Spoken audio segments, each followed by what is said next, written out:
Well, I reckon it's story time again.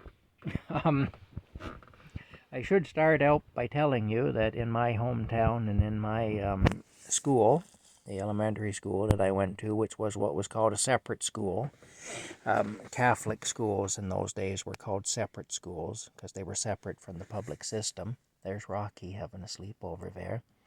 He's nicer to look at than the walls, so I'll show you him. Anyway,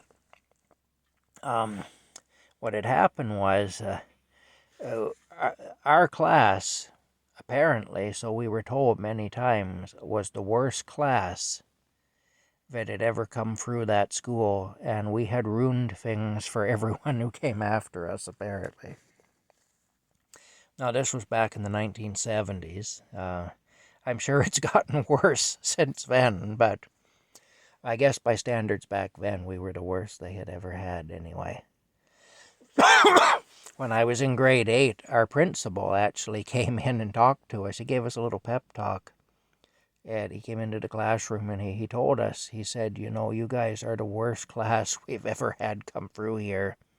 And that's what he told us. He said, you have ruined things for anybody coming through here after you.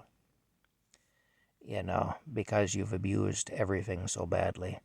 So anyway, on that note, I want to tell you about an incident that occurred with one of our teachers in elementary school. This is back when we had a lot of nuns teaching. And we had one nun in particular who really never wanted to be a nun. It was kind of like one of these deals where they had a priest. One of her brothers was a priest. And by golly, one of the girls was going to be a nun, and she was elected to that post. So she was a nun because she was told, you're going to be a nun.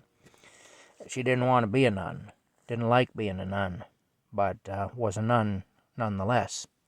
So there you go. I like to do little plays on words.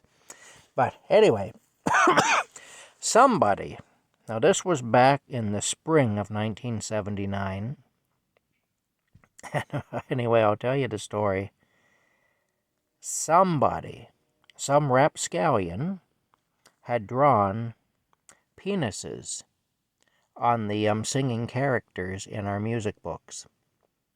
They had drawn boobies and penises and stuff, you know, because these music books, they had the songs in them, and then at the top of the page, there'd be like a girl that looked like she was singing, or a boy who looked like he was singing. They were like little drawings of boys and girls singing, you know, and musical notes and all that. You know, the girl would have her mouth open and you'd see musical notes coming out and stuff.